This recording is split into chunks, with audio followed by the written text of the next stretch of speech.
Yeah, very warm greetings to all. In this lecture video, we'll be discussing about Telnet and the SSH using Cisco Packet Tracer tool. What is actually Telnet is? Telnet and SSH both are remote accessing techniques.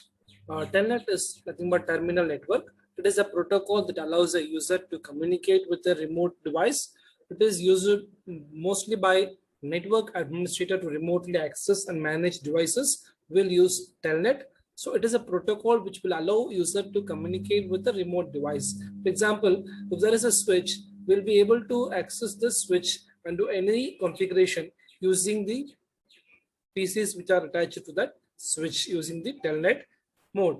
So an admin can access the device by telnetting to the IP address of or host name of a remote device. Okay. To use a telnet, normally we need a software called as telnet client. It must be installed in the system. On a remote device, a telnet server must be installed and running. So a client should be installed on the PC, and the server should be installed on the device which is going to be used as a remote device. Okay, this telnet uses a TCP port number 23. Please make a note. Telnet uses TCP transmission control protocols port number 23. It was designed to work within a private network and not across a public network where threads can appear. Because since if it is a private network, it is a limited network, so there is less chances for threats. Whereas if we are crossing and using it with the public network, there are chances for threats to appear. So telnet is mainly designed to work within a private network and not across a public network where threats can appear. So talking about the SSH, SSH is an advanced version of the telnet. Okay, SSH is nothing but secure shell method. Here SSH is a protocol which is used to remotely access and manage a device. Just like telnet is again remote control devices which can be able to access access a device using any sort of PCs remotely. It uses encryption. This is very main important thing. In the case of telnet, we do not have any sort of encryption techniques specially used, whereas in the case of SSH, we use encryption, which means that all the data transmitted over network is secure from eavesdropping. So nobody can able to listen what we are sending on through a channel using the SSH method. Like telnet, your user accessing a remote device must be have an SSH client installed. Just like this process, similar client server process on a remote device, an SSH server must be installed and running.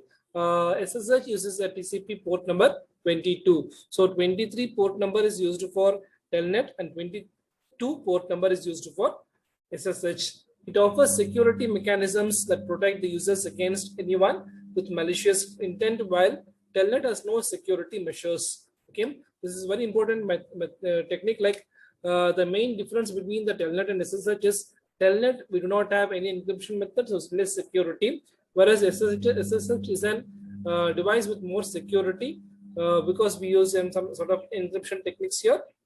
The security issues of telnet require people to use SSH in order to protect the network. So when we are talking about SSH and telnet, comparatively, we'll use SSH instead of telnet. Instead of telnet, we'll use the SSH in order to protect any network. We'll use that one. We'll see now a few differences and few similarities between the telnet and SSH. First case, in the case of telnet and SSH similarities. Talking about the similarities, both are network protocols which allow users to log in to remote systems and execute commands on them. So execution procedure will be almost similar. Like both networks are network protocols which allows the users to log in to remote systems and execute commands on them.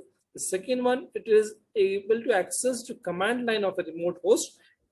Similar in both protocols. We'll go to command prompt, then we'll execute the telnet as well as the SSH. These are same, and both uses the TCP protocol. What is that? Port number TCP port number 22 is used for SSH, and port number 23 is used for telnet, and both work in client server model.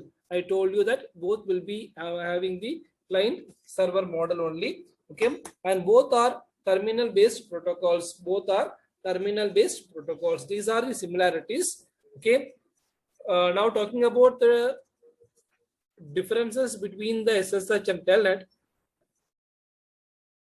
First parameter we are considering is security. SSH is very highly secured, whereas comparing to the Telnet, Telnet is less secure than the SSH. This is because we use a standard encryption technique in the case of SSH, where we do not use that in the case of Telnet.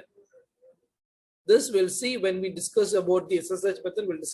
We'll see about the SSH and Telnet again. And the port numbers, it is port number 22 for SSH and 23 for Telnet. And data format, SSH will send all the data in encrypted format. Okay, it uses a secure channel to transfer data over the network, whereas Telnet sends the data in the plain text. We do not use any sort of encryption algorithms here. And coming to the authentication, SSH uses a public key encryption in order to authenticate the remote users. So even for the public devices, we'll be able to use this SSH. Whereas in the case of Telnet, we will not be able to use it for the. We will not be able to use it for security purposes.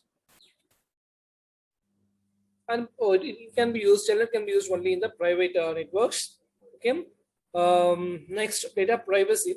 Usernames and passwords can be prone to malicious attacks, which means that here in this we will use a username password, which means we'll create some databases with a username and password, which will be very secure. Okay, and in the case of Telnet, we will use data sent using this protocol cannot be easily interpreted by the hackers. Okay. Next, talking about the public-private network recommendation. SSH is suitable for public networks, whereas Telnet is suitable for the private networks. And talking about the vulnerabilities, the security attacks. So SSH is having more security in schemes, so it is less prone to vulnerabilities, whereas Telnet is prone to many vulnerabilities. It cannot be used for public network also. Coming to talking about the bandwidth usage, high bandwidth usage is possible in the case of SSH, and less bandwidth is required for the Telnet. And talking about operating systems, SSH will work on all popular operating systems, whereas Telnet will work on Linux and Windows operating system alone. Talking about the hands-on session, we'll start the hands-on session. We'll start working with the hands-on session now.